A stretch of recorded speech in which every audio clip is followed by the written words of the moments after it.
ধন্যবাদ আপনাদেরকে। গত বছর ৩রা আগস্ট ছিল একটি বিভীষিকাময় দিন। ছাত্রদল ছিল অনিশ্চিত ভবিষ্যতের দিকে। সেই সময় কিন্তু আমরা জানতাম না আজও ৫ই আগস্ট বা ৩৬শে জুলাই আসবে কিনা। কিন্তু অনেকে দেখবেন ইসলামপন্থী রাজনৈতিক দল এরা কিন্তু ছাত্রলীগের লেবাস ধরে ওই সময় ঠিকই হলে ছিল বা তার আগে রাজনীতি করেছে। কিন্তু ছাত্রদলের জন্য কিন্তু বিকল্প আর কোনো পথ ছিল না, যে যদি ফ্যাসিস্ট হাসিনা টিকে যেত তাহলে তাদের সকলকে মামলার সারা জীবন হয়তো বা জেল খাটতে হতো, নাহলে ফাঁসির আসামি হওয়া লাগতো। সেই জায়গা থেকে আগামীকাল একটি স্মরণীয় দিন আমাদের জন্য। আমরা শ্রদ্ধা জানাই সকল শহীদদের প্রতি। ছাত্রদলের ১৪২ জন এনলিস্টেড শহীদ হয়েছেন এবং অপরাপর যারা স্বাধীনতাকামী জনগণ এবং দ্বিতীয় স্বাধীনতার জন্য যারা সংগ্রাম করেছেন তাদের সকলের আত্মত্যাগের প্রতি শ্রদ্ধা জানায় বাংলাদেশ জাতীয়তাবাদী ছাত্রদল।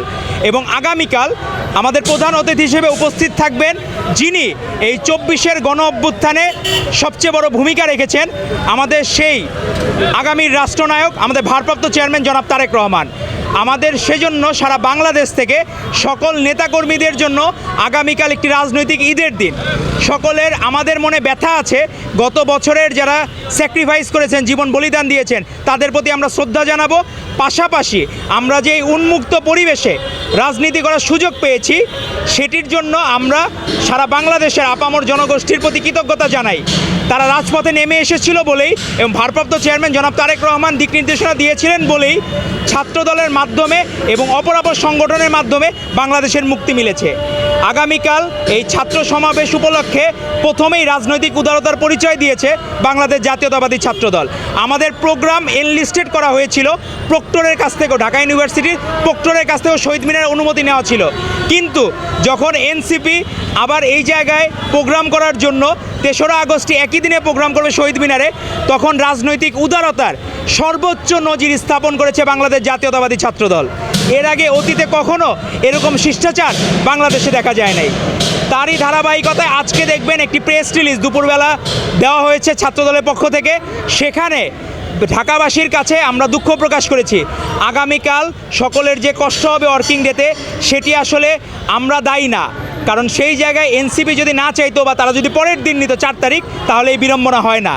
তারপরে আমরা ঢাকাবাসীর কাছে আমাদের ভারপ্রাপ্ত চেয়ারম্যান জনাব তারেক রহমানের পক্ষ থেকে আমরা জাতীয়তাবাদী ছাত্রদল দুঃখ প্রকাশ করেছি যে আমাদের এই ভোগান্তি কোনোভাবে কাম্য না। বাংলাদেশের মানুষ আর কোনো একটা সিঙ্গেল মানুষের ভোগান্তি হবে সেটি প্রত্যাশা না। সেজন্য এই শাহবাগ চত্বরে জরুরি পরিবহন এবং অ্যাম্বুলেন্স সার্ভিস যাতে সচল থাকতে পারে তার জন্য সুব্যবস্থা করা হয়েছে। প্রতিটি কর্নারে ছাত্রদলে আলাদা করে টিম থাকবে, তারা দেখাবে যে রাস্তা কিভাবে কোন দিক দিয়ে অ্যাম্বুলেন্স গেলে যাতে সেবা নিশ্চিত হয়। তো সেই জিনিসটা এনশিওর করতে হবে। আর পাশাপাশি আমাদের এখানে পানি, স্যালাইন এবং জরুরি জিনিসপত্র, ওষুধপত্রের ব্যবস্থা থাকবে, যাতে কেউ কোনো কারণে অসুস্থ হয়ে পড়লে বা অন্য কেউ, শুধু আমাদের এখানে আসা মানুষ না, অন্য কেউ পথচারীও যদি অসুস্থ হয় সেদিক থেকে আমাদের যত্ন করার তাগিদ রয়েছে। মাইলস্টোন ট্র্যাজেডিতে ছাত্রদলের ভূমিকা অত্যন্ত প্রশংসিত ছিল। পাশাপাশি আগামীকালও বাংলাদেশ জাতীয়তাবাদী ছাত্রদলের পক্ষ থেকে আমাদের পানি, স্যালাইন, তারপর প্যারাসিটামল, অ্যান্টি আলসারেন্ট মানে গ্যাস্ট্রিকের ওষুধ, ব্যথার ওষুধ, এভরিথিং যত কিছু প্রয়োজনীয় পর্যাপ্ত পরিমাণে থাকবে সকলের জন্য। আর সারা বাংলাদেশ থেকে যারা আসছে ছাত্রদল নেতৃবৃন্দ, তাদের মনের ভিতর উল্লাস, আনন্দ। অনেক দিন পরে আমাদের মনে হচ্ছে একটি রাজনীতির মিলন মেলা হবে। আমাদের ভারপ্রাপ্ত চেয়ারম্যান জনাব তারেক রহমান আগামী রাষ্ট্রনায়ক, উনি প্রধান অতিথি হিসেবে উপস্থিত থাকবেন। সেটি আমাদের জন্য আরও বলা যায় যে যদি 12 আনা যদি হইতো, আর আমাদের ভারপ্রাপ্ত চেয়ারম্যানের উপস্থিতি এটি 16 কলা পূর্ণ হবে। আমাদের জন্য কালকে বাংলাদেশের সর্ববৃহৎ ছাত্র সমাবেশ, ঐতিহাসিক ছাত্র সমাবেশ অনুষ্ঠিত হবে ইনশাল্লাহ, এবং ছাত্রদল সর্বোচ্চ প্রস্তুত। ধন্যবাদ আপনাদেরকে।